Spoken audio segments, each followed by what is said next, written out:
Alrighty guys, I think I'm going to call it quits on this for tonight, but I got these numbers. I wanted to get numbers on this big bore kit, and with no base gasket, the squish was 22, the exhaust was 106, transfers were 136, and the intake was 81. So if someone was curious on putting a big bore kit on their 7900 with just doing your basic cleanup and not really moving the numbers around or whatever, this would probably be a really good long bar build with them numbers. This is going to be a toy build, so I'll be moving that stuff around.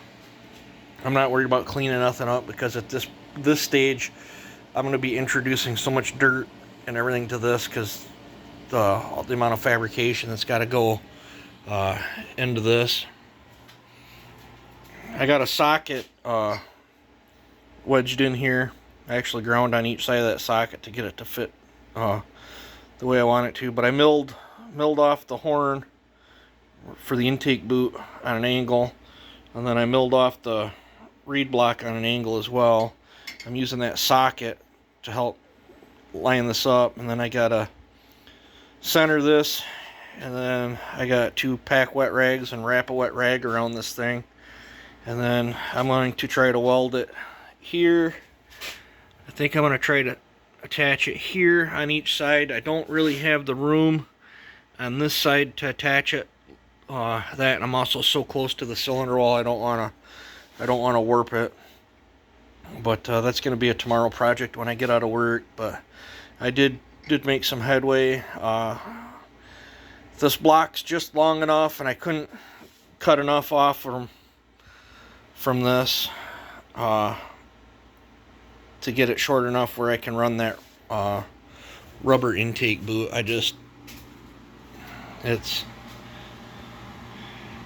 just too short, so I'm gonna probably look into maybe one of them metal aluminum or die cast ones or whatever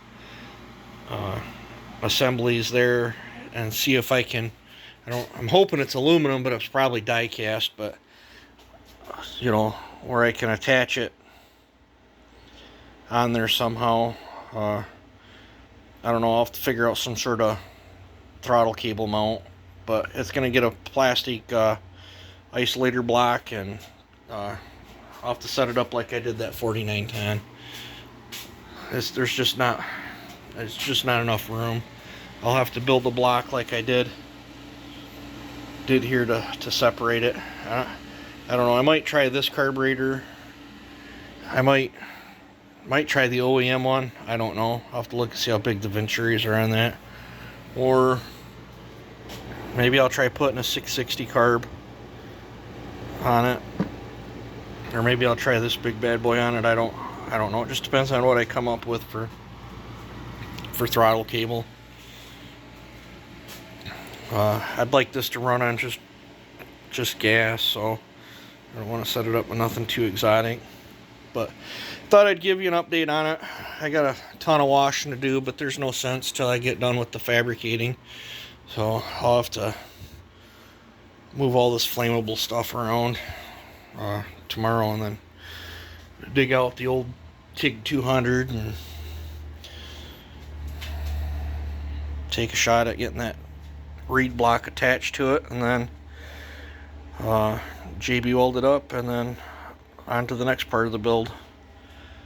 So at least I don't have to do no machine work to it.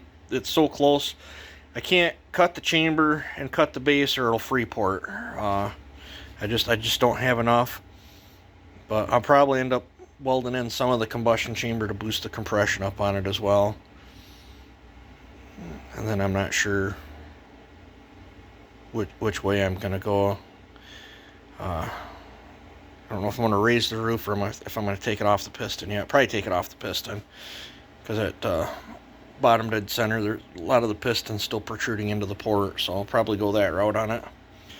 But I'm a ways off from that. First step is attach reed block, then get JB weld sealed up. And the next step's machining a insulator block, carb mount, and just keep going from there. So, all right, I'll get this up and probably call it good till tomorrow. You guys have a good one.